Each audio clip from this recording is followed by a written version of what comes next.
Exactly. Exactly. Okay. Uh, do not want my AI companion in there. Okay, there we go. Hi, Addie. You came to us today to talk about some uh, issues that we had a conversation about a couple weeks ago in the disability space. So go ahead and introduce yourself. Tell us who you are, why you're here, and then we'll get started. Right. Well, as AJ said, my name is Addie. Technically, if you look on my website, you'll see Constance first, but that's for legal reasons. I do go by Addie. Um, I am an entrepreneur and a certified ADA coordinator. And you can't tell by looking at my screen, but I also use a wheelchair full time. So I live what I do. And because of that, I also went into keynote speaking. So I combined all of that into my business, Access for All LLC. And I have been doing that for going on 9 years now. It'll be 9 years in August. Excellent. You have a lot of experience, not only personal experience, but professional experience. Like you were saying, you are a certified ADA consultant. Is that Coordinator. coordinator? Cor- Coordinator. coordinator, yes, but I So what does that yes, there mean? are Being a recognized. coordinator. What are you able to do with that certification? Okay, so first of all, I need to go into a little bit of background so people understand that it's not just a, shall we say, a participation piece of paper that you get by going to an event. No, this is a little more upscale. It is a recognized certification um, run online through a collaboration, for lack of a better term, between the Great Lakes ADA Center and the University of Michigan. Um, there is a website for it, which I can include in the description for this conversation. But it is a fully recognized certification program. Once you start, you have up to 3 years to complete 41 credits and take a test that will determine whether or not you qualify to be officially certified. I did mine in about 2 years and 5 months, so I was very proud to finish before my deadline. Hmm. Hmm. And you bring a lot of, Um, go ahead. I think we had a bit of delay there, but I was going to say to answer the second part of your question, as far as what I can do with it, it really just adds more credibility to what I'm already doing. Um, so that people understand that when they hire me, they're not just getting someone that decided on a whim to do this simply because they were in a wheelchair.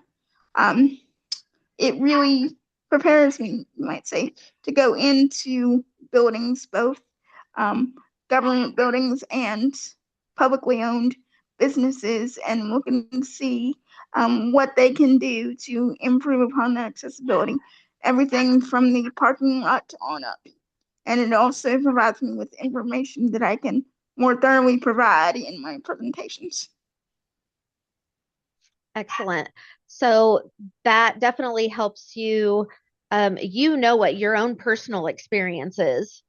But having that certification also helps you be able to broaden your Right. horizons and look at a wider variety of experiences that disabled folks have when we're out in the community and doing all of the things that we want to do and that we want to be able to access. So one of the things that you said when we were talking a couple weeks ago, you we were talking about government benefits and the help and the support that they need and what they're really there for. And you said government benefits kept me alive, but they were never supposed to be the ceiling. So can you tell me a little bit Exactly. about that So if and why?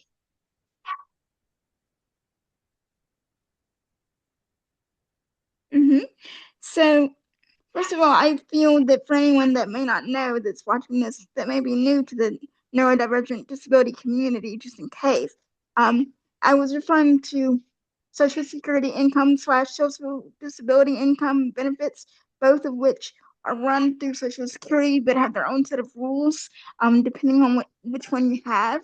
But I will say this, no matter which one you're looking at, they are based not on a person's disability, diagnosis, etc., but rather based on how much income they make and on how much income said person makes. And unfortunately, it just has not simply kept up with the issue of inflation.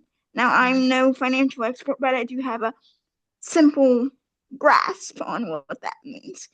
So, for example, just recently, the income ceiling for what you can make without losing benefits, particularly SSI or benefits in my state, which is Alabama, it does differ from state to state, was pushed up to $1,600 per month for every other disability other than blindness, and for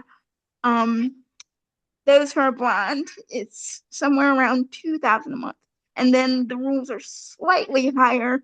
Can't remember the exact numbers for people that are blind. But either way, I realized from a very young age, a person simply cannot live off of $1,600 to $2,000 a month. When I get my disability check every month, I don't even see my disability check. Okay? Because what happens is that goes, I live with my caregiver, who is currently my mother, and things are changing, but that's a conversation for another day. But the whole point of it is every cent of my disability check goes straight into paying half the utilities, water, electricity, etc. So most people would think, well, when you get a monthly check, you use a certain amount on groceries, certain amount of bills, and then if you have any financial smarts, you put X amount away in savings, investments, etc., so that you can build your retirement. Well, relying solely on SSI and SSDI as per the rules as they stand now simply does not allow a person to do that. Okay. And so the issue goes even further in that, well, some people would say, okay, you don't like it, just, you're smart, you're self-employed, stop receiving benefits, cancel your benefits. Well, the issue with that is that SSI and SSDI have now been directly tied to whether or not a person receives Medicare, Medicaid, sometimes a combination of both. I don't mind admitting that I do receive a combination of both, okay? And some of my medical expenses, while they are not expansive, do have to happen on a certain schedule in order to maintain my health.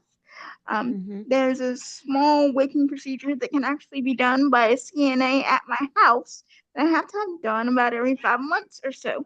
And that alone, the insurance gets charged, at least last I checked, $9,000. Okay. And then for a surgery, I have to have about every 8 years or so when an internal implant has to be replaced. That alone, when you factor in the surgical space, the pay for everyone on the surgical team, that adds up to $60,000 plus charged to the insurance. Now, of course, when you're not on insurance, the charges are going to be different. But the point is, in order to get off of those things, to no longer have to rely on those things, I need to be able to save long term and know that every time I get decent sized check for a client, that I am not going to lose my benefits. Now, there are certain things that can be done that are legal loopholes to this. An able account is a great example. Able accounts are special accounts for people with disabilities. The law was passed in 2014 that allows us to have a certain amount in that account without losing our benefits. But the way I look at it is, well, all these things are not necessarily bad things. They've been portrayed to the public, particularly the disability public, in a very negative manner. A lot of people, there's several ways to be disabled. You can have your disability from birth, like I did, or there are numerous ways throughout one's life to acquire a disability. Accident, crime, illness that has permanent effects, and of course, aging. You start getting to a certain age and things start happening with the body. But no matter when it happens, we are basically told, okay, don't expect to do X, Y, Z anymore. If you're younger when you acquire a disability, don't expect to get married, don't expect to finish your education, all of that, okay?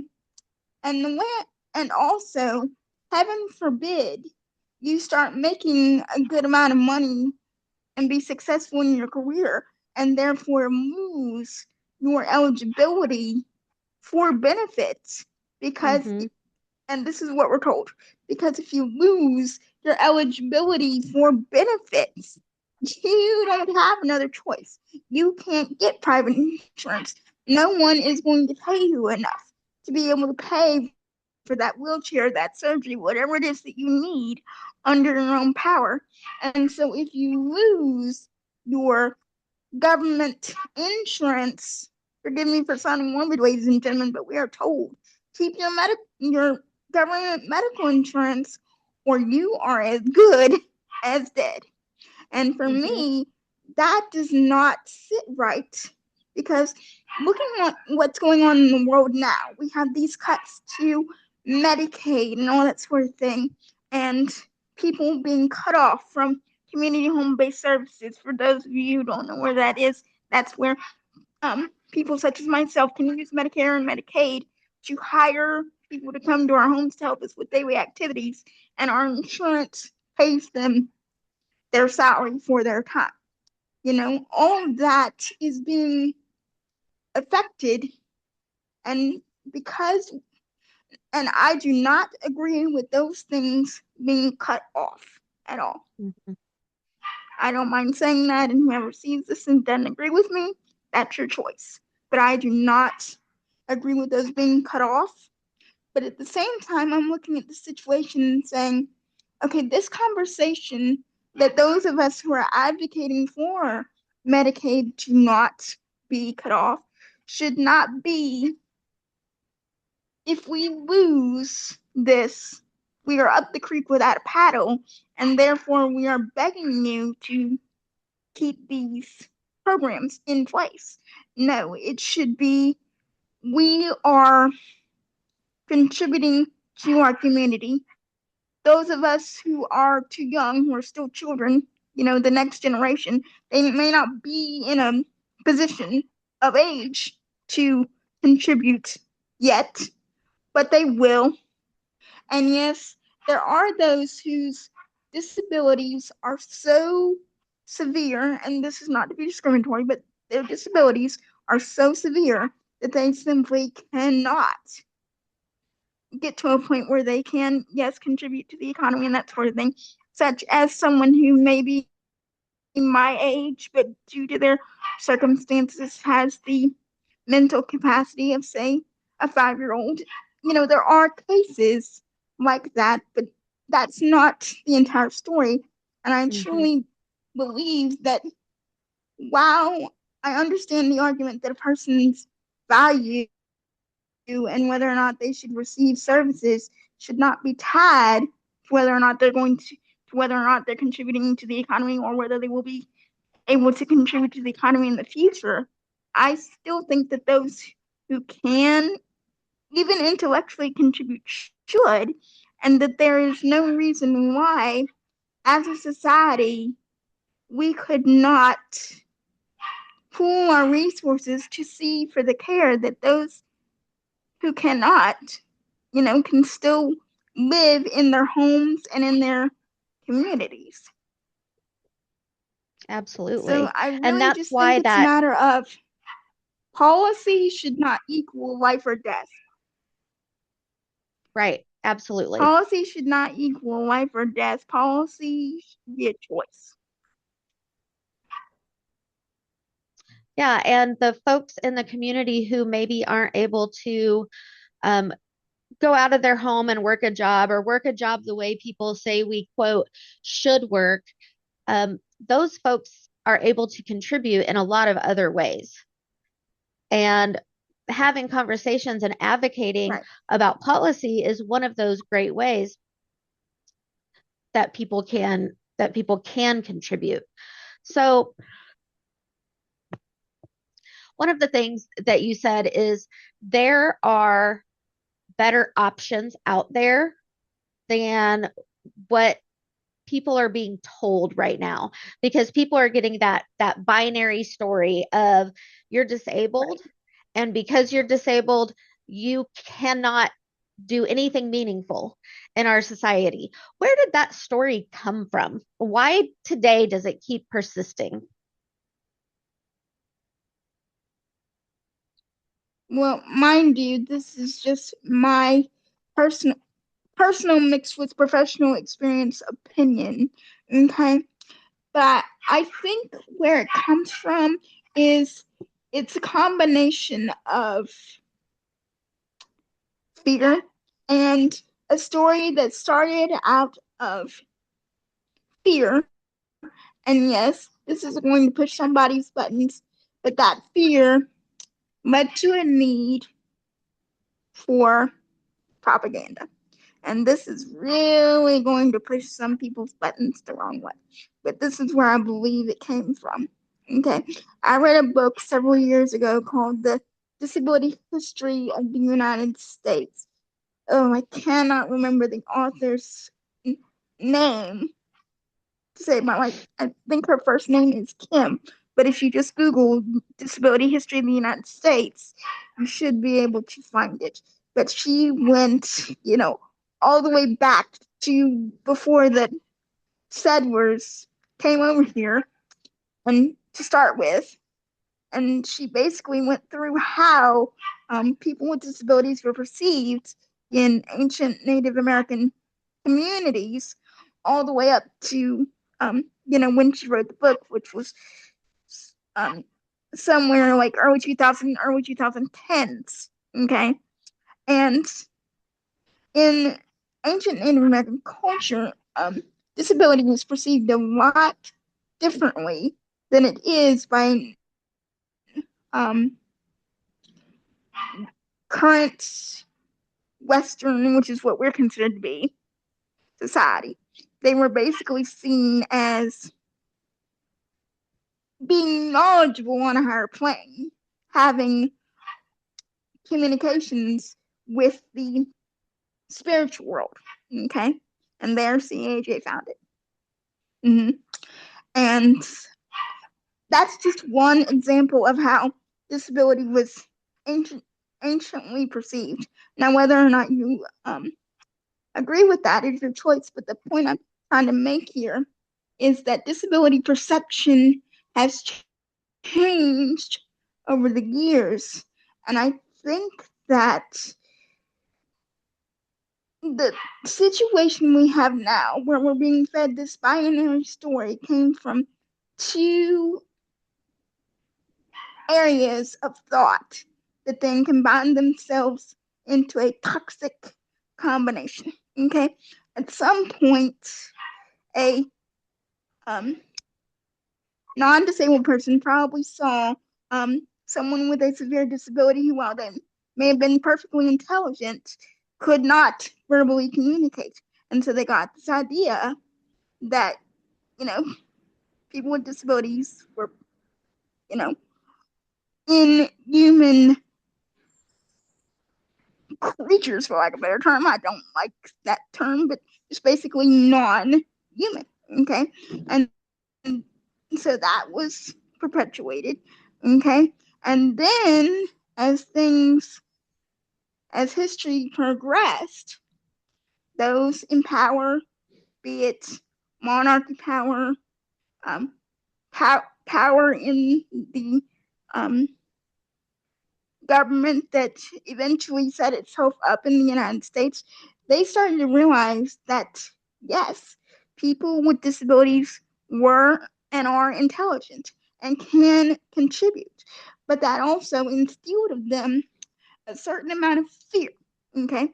Because unfortunately, we have this narrative in a lot of developed countries, not just the United States, but a lot of developed countries that go accumulate as much as you can.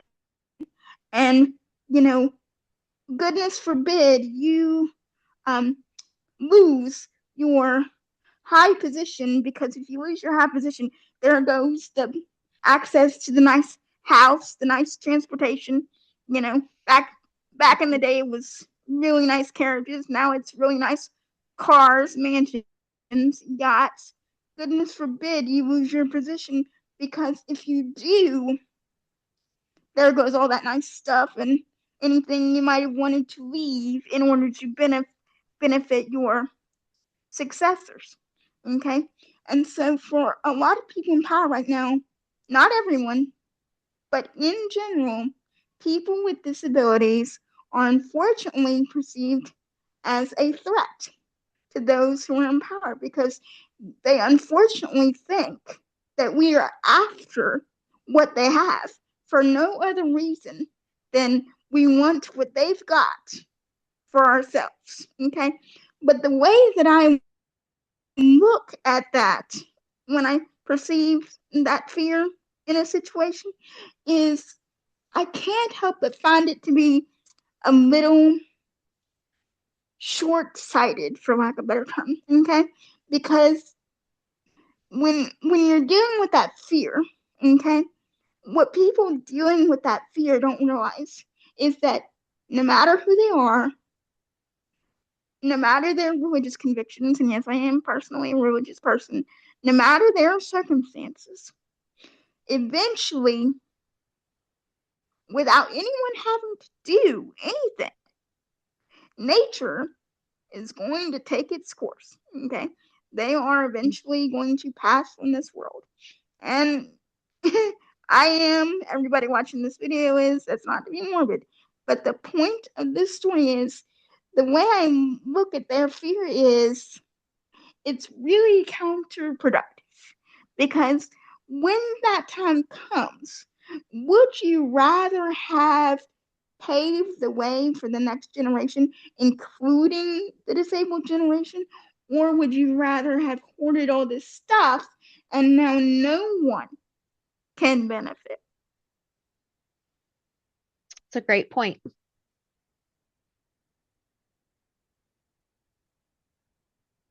And one of the things that you mentioned was access to resources. And a lot of folks who are disabled Right. don't have access to the resources that they need. And you have done something to support yourself in that, by being an ADA coordinator, by speaking, by consulting, getting paid for the knowledge that you hold and that you can share with the community. Those are some real examples of great entrepreneurship. And you tell us that it's a legitimate employment path. It's not about the myth of hustle, go out and work as hard as you can until you're dead from it. But it's a real opportunity that a lot of disabled folks have. What makes it entrepreneurship? What makes entrepreneurship work for neurodivergent and other disabled people that traditional employment often keeps us from being able to do? Okay. Well, I can answer that question by telling the story of what led me to entrepreneurship. And of course, everybody's experience is different, but I do believe that there are some similarities that the audience may be able to find. Okay, so I'm going to go back little over 13, almost 14 years now. I graduated high school in 2012, and by the time I graduated, I was set up for college. I had been accepted to the University of Alabama, which is the premier university in Alabama. If you've never been to this state, it's like the go-to. I was set up with a combination of state funding and vocational rehab funding for the entirety of a 4-year degree. If everything had gone according to the stereotypical plan, I would have graduated with a 4-year degree and no debt. Well, things didn't go according to plan all the way down the line. First year was great, a good GPA. I even wound up taking a class for my program, which was the interdisciplinary program called New College, that most people didn't take until their senior year. And I took it and passed it as a freshman. And I know that sounds like bragging, but I can't be a little proud of that. It's okay to be So proud. anyway, starting 2013, things slowly but surely began to go downhill. And a big part of that was part of the stipulations for my funding was that I had to take a full-time load, which was 12 credit hours, which usually meant 4 3-credit hour classes, which means going to classes and doing the homework for 4 classes every week, which if you think about it would mean classes plus at least at least 24 hours plus study plus classes every week, plus having to keep up with my health and other personal plans. And I simply got to the point where my body could not keep up anymore. My body cannot handle a full 8+ hour load of desk work, like some people can. And because of this, my sleep started to suffer. My physical health suffered. My mental health, of course, suffered because up until then, I had been a, never get, below a 3.0 GPA type of student. And if I did, it usually meant that something was very, very, very, can't put enough berries in there wrong. Okay. And so my grades really started to slip. And I even put in to the powers that be that controlled my funding to reduce my hours from full-time to part-time per my house. And because of funding rules, they refused. And so eventually it culminated to where, and I'm going to get really, really vulnerable here. I was temporarily is the key here, and there is a trigger warning in here. I was temporarily suicidal. The worst night I can remember where everything came to a head. It was night and it was November and it was cold, the seat through your clothes kind of cold, Mm-hmm. and I was taking a walk, and yes, I do use the word walk even though I use a wheelchair, around through the quad at the university, and I was wearing warm pants and warm shirt, but still it was the cold through your clothes kind of thing. And I remember I dropped my keys, my dorm room keys, because I was carrying them in my hand. And I attempted to lean over to pick them up. And someone came along and picked them up for me and handed them to me and then just went about his merry way.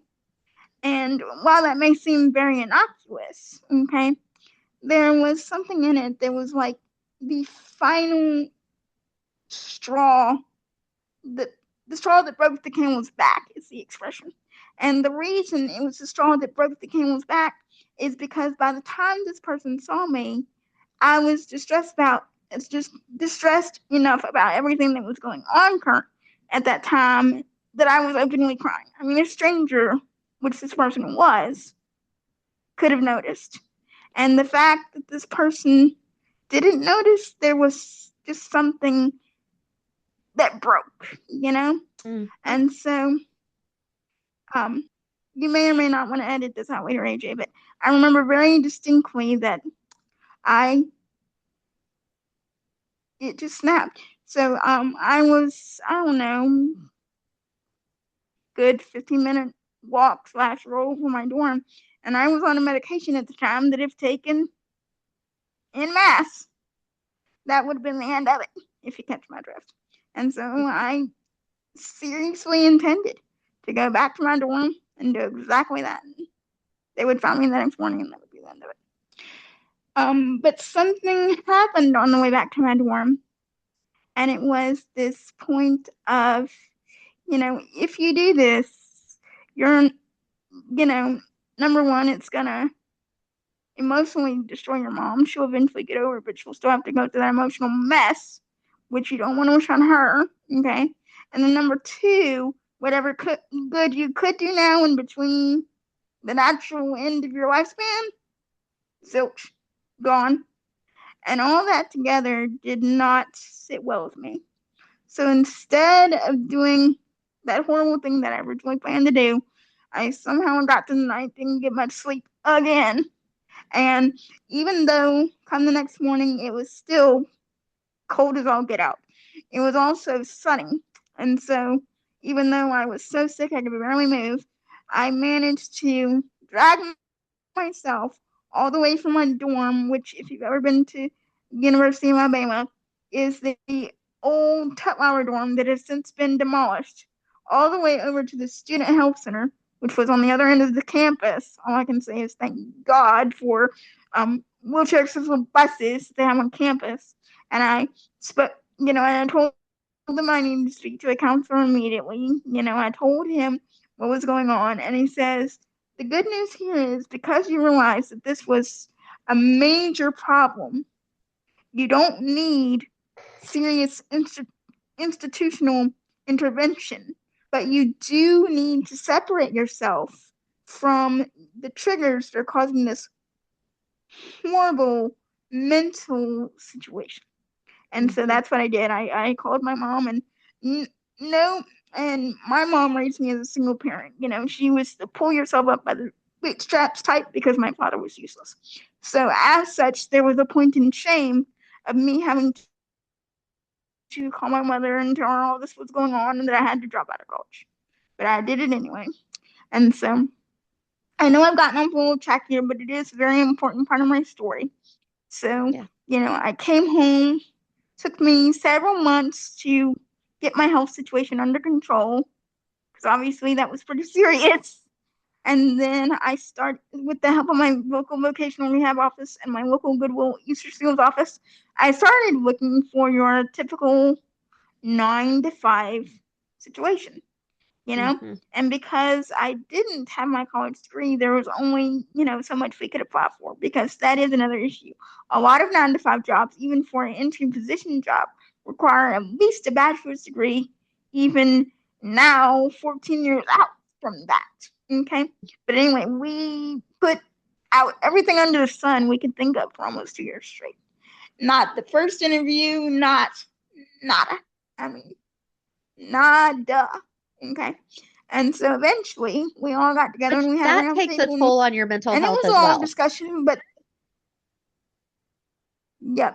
But the good news is I was in a place where I had support, where I was not getting the support that I needed up at the University of Alabama, which I think is why things got as bad as they did. And thank goodness I had a lot of internal strength, for lack of a better term. But all that being said, after those 2 years, we, long story short, got around a round table and we said to ourselves, this, looking for the whole 9 to 5 job thing is not working. And even if it did, just the, commute every morning at 8 a.m., there and back and all that sort of thing would require physical energy and take a physical toll. So perhaps, 9 to 5 situation isn't a good situation anyway. And we, me and all my counselors agreed that due to my aspirations, which I knew from the get-go that I had wanted to work in the disability inclusion community, I just didn't know what that would look like. But we decided that entrepreneurship would be a better route for me. All that is to say, it's not a matter of, okay, you decide to go into entrepreneurship and it's, smooth sailing. No, Right. the first part is, there is a lot of paperwork to be done.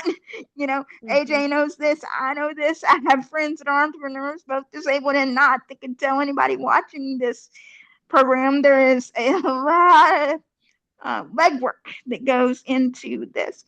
And the basics are, number one, getting at least a starting business plan written down, and number two, making sure you get your formation paperwork in order. Because if you don't have those two things, you aren't going anywhere, no matter who you are or what your situation is. Those are must haves. Okay. And so it took me about a year and a half between taking care of my health and, taking care of myself professionally in order to take care of all those things. And when all is said and done, client, my first client was my city's Department of Engineering office. That was my first client. Mm-hmm.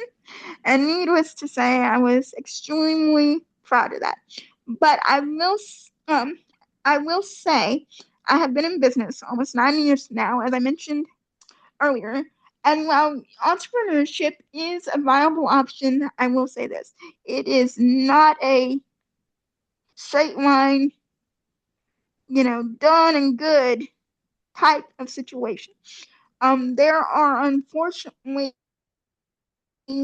rules that, while it doesn't make it illegal for a person with a disability to get a grant or take out a business loan, it current rules do make it extremely difficult. Okay, Mm-hmm. and it all goes back to what I said earlier on in this program: the government disability benefits and the income rules. Okay, because while banks do accept Social Security check proofs as proof of income for credit and that sort of thing, the legalities and the ins and outs are sometimes more trouble than they're worth. Okay, Mm-hmm. and so all that is to say, I've gone through all of this on the support of my family and pay from clients when I get it. And I am just getting to the point now where last year I was able to hire someone to handle my social media marketing so that I could up my marketing so that I could get more regular clients, and so on and so forth. And I did take a secondary um, monthly pay, commission pay type job, um, so that I could have regular working capital income for my business. So all that is to say, yes, it is a viable option, but it does require training. It does require support, and that is why within the city of Mobile, I and a fellow disabled advocate entrepreneur are starting a program that we currently call, the name may change because it's a very new program, but Innovative Entrepreneurship, which is all about telling the local community, and then hopefully spanning out as the years progress, the fact that yes, entrepreneurship is an option, um, and we can tell you about it. And then if you decide to go that option, here are the supports as a entrepreneur with disabilities that we can provide you with in house, or point you to through collaborations that we have with,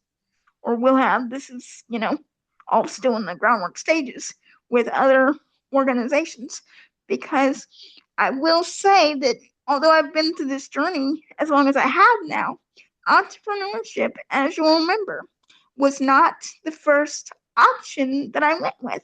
I tried the 9 to 5 find a job situation. But part of the reason that I went through that 2 years of frustration that I went with was trying to find your average job was because no one told me from the get-go, not even when I was in high school and taking occupational therapy on the side, that entrepreneurship was an option. And when that came up in that roundtable meeting that I told you guys about, I couldn't help that my first reaction was, and you guys didn't tell me about this 2 years ago. Why? Yep. You know? So the point of it is I am not trying to tell someone you must go this or that route if you want a fulfilling life. No, I don't have the right to do that to anyone, and I don't pretend to have the right to do that to anyone. But what I do intend to put forward is these are options from the get-go. Try to save people years of stressing and running around and such. Right. And one of the things that we talked about with that was that long-term financial freedom as a disability justice issue is something that hasn't been discussed a lot, Right. but now, just now, within the last couple of years, has really started coming out. With books like A Disability History of the United States and some of the other great books that have come out talking about the disabled person's experience. What do you have to say Right. for folks who want to build toward it's really a dignity of being able to feel like they are contributing in a way that's important to them?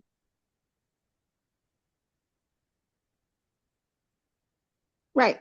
Well, once again, this goes back to my own experiences, and then you can, choose to apply appropriately to your own lifestyle and experiences.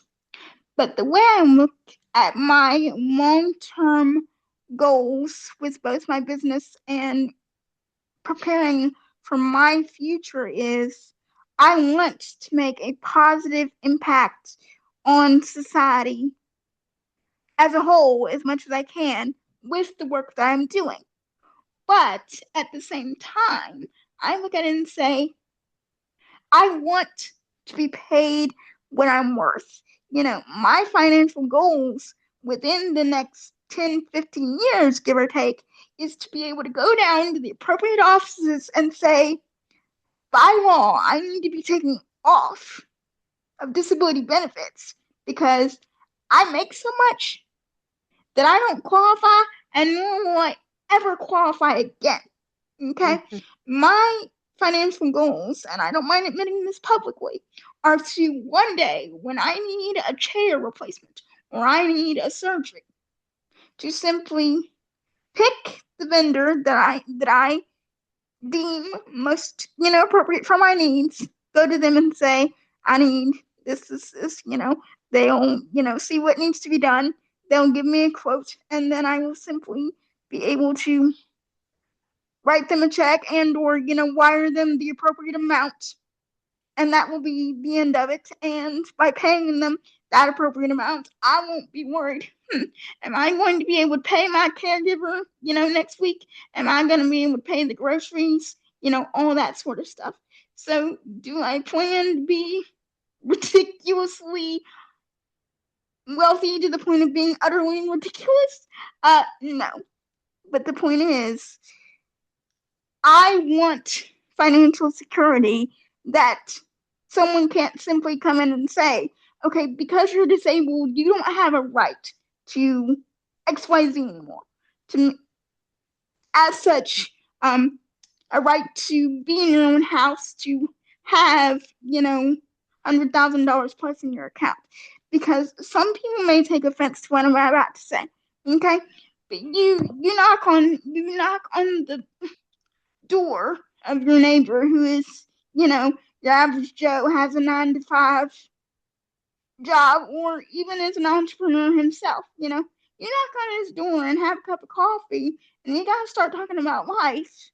But you know that if at some point he saved up $100,000 plus, as long as there's no reason to suspect that he got that money under devious circumstances, nobody is going to look at him twice. Whereas if someone in a situation similar to mine makes over those amounts that I was talking about earlier, next thing you know, you got people saying, how did you make this money? You don't qualify for XYZ anymore. And I'm thinking, why should that be a problem?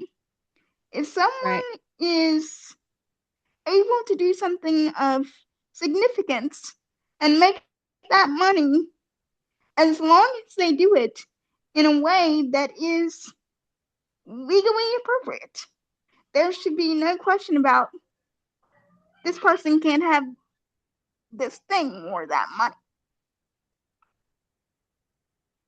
Yeah, the point that you're making is I know they say money can't buy happiness. I'm sorry, my mom just got home, ladies and gentlemen, from an errand, and my dogs are going crazy. So if you can hear that, that's what it is. One of the things that you're talking about is you never have the opportunity, as somebody who is receiving disability benefits, you never have that opportunity to build wealth or save wealth, because any little bit of wealth that you get takes away your benefits and then makes it more difficult for you to continue entrepreneurship, because it affects your health, it affects your mental health. So you're not saying that people shouldn't have to have certain rules in place, but you're saying there needs to be different rules, because right now the rules that are in place are harming the people who are trying to contribute in a meaningful way to themselves. Exactly. And not only to themselves, but to their communities. I have nothing against volunteer work. None whatsoever. I love, volunteering in my community.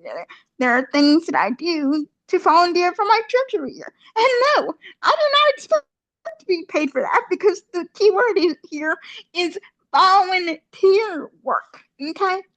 But when I'm, say, giving a presentation to a business or, an organization, there is a basic business principle that, unless stated on that organization's website, okay, other than that their speakers will be paid, that there is a budget for that, and to look at the numbers, okay, and I'm just a very strategical type person. I've had to become one over the past 14 years or so, okay? The bottom barrel fee for, a speaker that, isn't so established that you see them all over the internet and all over billboards yet. But the bottom barrel is $5K. And some people may look at that and say, $5K? They say, well, not, lady, are you crazy? $5K is a heck of a lot of money. Okay? But what people don't realize, when that was established to be the going bottom of the barrel rate for a professional speaker, is it's not just that person show up, say some stuff on a stage, and go home. Okay? Right. No. It is travel expenses, which could actually add to the cost of the contract. It is prep, because when someone has been hired and is being paid to go speak, and you know this from your professional work yourself, AJ, you have to prepare days, sometimes weeks ahead of time, depending on whether Months. you have decided to put together new material for a specific presentation. Yes, or whether you're editing, an existing thing. That all ties into your prep time, which is then calculated into your fee. So it's not just for the hour or less if you're doing a workshop that you speak, And as I said, 5K is bottom of the barrel. You see big time speakers like let's take Tony Robbins, for example, or Grant Cardone, one of the biggest personalities on the planet, worth like insane amounts of cash, being paid $50K plus for one professional speech. Heck, I've even seen some really high profile people. Really high profile. What's what I'm looking for? Exclusive speakers who won't show up for more than $200K per go, and that is because when they are not doing those $200K per go speeches, they are doing other things in their business that they then have to put some of that money, that $200K money towards as an investment, such as they got to buy some really expensive equipment, or they decide, if I'm going to be running a high profile business, I better up my employees' pay, and they don't want to have to entirely rely on grants and loans in order to pay those expenses. And I know this is basically turned into a business basics lecture at this point, but all of that is stuff that I have to consider even now, even though I still work out of my home office. Those are things that I have to consider whether or not I need to prepare for those in the future. Yep. Yeah, absolutely. Okay. We also talked about I know right now, especially in the neurodivergent community, but also in the disability community in general, there's kind of a break that is causing a lot of stress in the community. And you've got people on one side saying the most important aspect is lived experience. And then on the other side, you have people saying, no, the most important aspect is professionalism and credentials. You and I talked about it's not one or the other. Both can exist at the same time. So how do we push back on that framing to help our communities start healing that break that has happened? Right.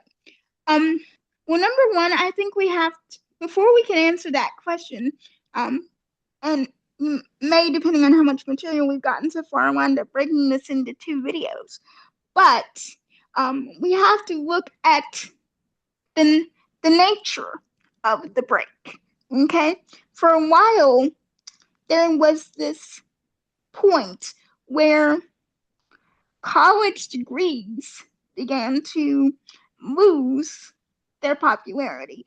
I read something recently that said they have increased for certain areas of expertise, but in general, they were losing their popularity because students, no matter their background, disabled or not, were looking at their options and saying, 4-year degree, potentially a lot of student loans and a lot of student debt, depending on my situation, and no guarantee that a job is going to be waiting when I get out of college. Do I want to do that or not? Okay. And so they would, it has become and stayed very popular to see if there's a way that someone can meet their goals without, professionally speaking, without having to go through all of that. That is why there has been a jump in things like certifications and trade school and etc. And trade schools are getting a really big push right now. You hear people all the time say there are not enough electricians, there are not enough plumbers, jobs of that nature. Okay. But then you look at things from the disability related career side, and you notice that in college environments, it is very popular for people to go into professions related specifically to disability law or the medical profession to um, improve the healthcare of people with disabilities. Now, things of those nature, by law, you must have a degree and certain credentials in order to do that legally. There is no way around that. If you're going to be a doctor, you're going to be a lawyer, you need your degrees. Okay. But at the same time, my chosen path does not by law require degrees. Now, would finishing my degrees increase my credibility? Absolutely, because I guarantee you, unfortunately, there are times when I go to professional settings and people look at the 32 years of experience and they're still like, well, where's your degree? And I'm sitting here thinking, okay, there are two problems with that. One, my experience counts for something, because I mean, you don't go through 32 years of, living your life and basing your career off your experiences and not having that mean something. Okay. And number two, unfortunately, disability related classes, career paths, as per how they currently exist in colleges, have unfortunately, and this is not to disparage, any particular educational institution, but they have simply not kept up with what is going on the ground. This is something that I hope within my career to change. I hope to use the influence that I will eventually gather to push for things such as basic ADA competency being required for students graduating with a business degree. Now, this does not mean that I discourage the hiring of an ADA coordinator. In fact, there are rules that say that businesses that have 50 or more employees, actually, I think it's 15 or more employees, excuse me, they are required by law to hire an in-house ADA coordinator. And there are a few exceptions, but they are few and far between.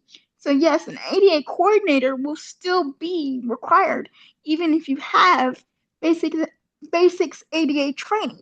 But the reason I would like to see that done as a requirement of a business degree, just like a class in accounting is a requirement for a business degree, is because a lot of times what happens is people, whether or not they go through business school or not, are starting their businesses with no idea that disability inclusion is something they need to take care of. And here's the last point I would make on this.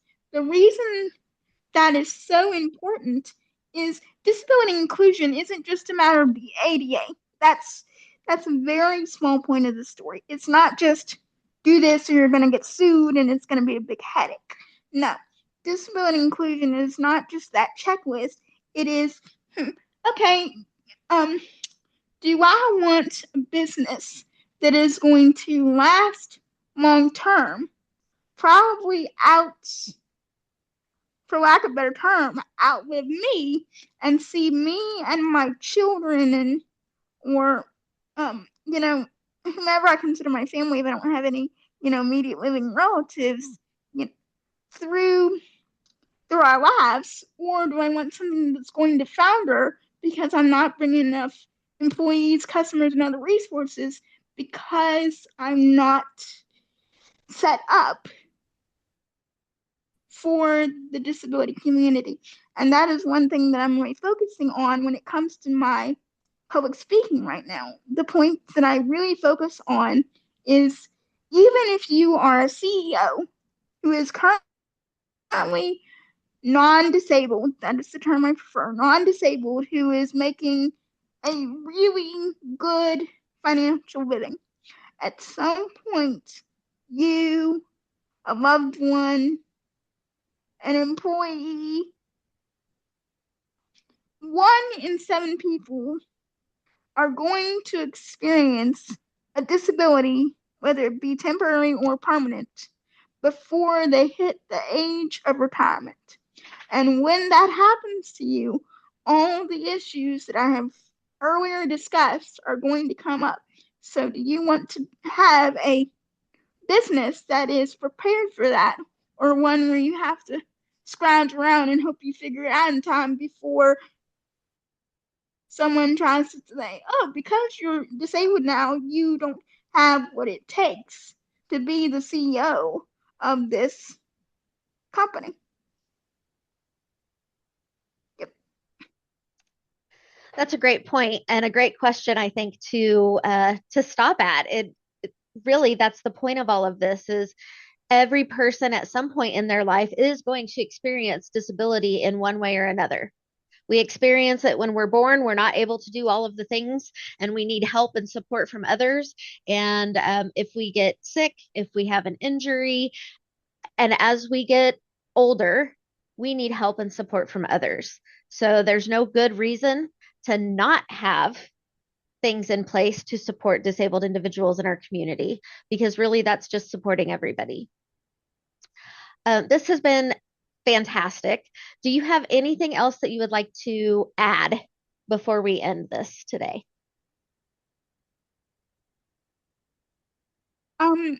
Yes, there is a phrase that I like to use, that I came up with myself, and I think it really encapsulates everything we were talking about here, and that is, it's a 4-word phrase: disability comes with ability. Think about that and see if you can see, if when you're going back through this video, ladies and gentlemen, if you can see where that applies. Excellent. Fantastic. I know that we Think have of it talked as like about a critical thinking exercise. it is that is a great exercise to do. I know that we've talked about you coming back to talk to us some more on a couple other important issues in the disability community. I very much look forward to that. And I hope that everybody out there enjoys this today and comes back to see you again. Yes, and I look forward to it.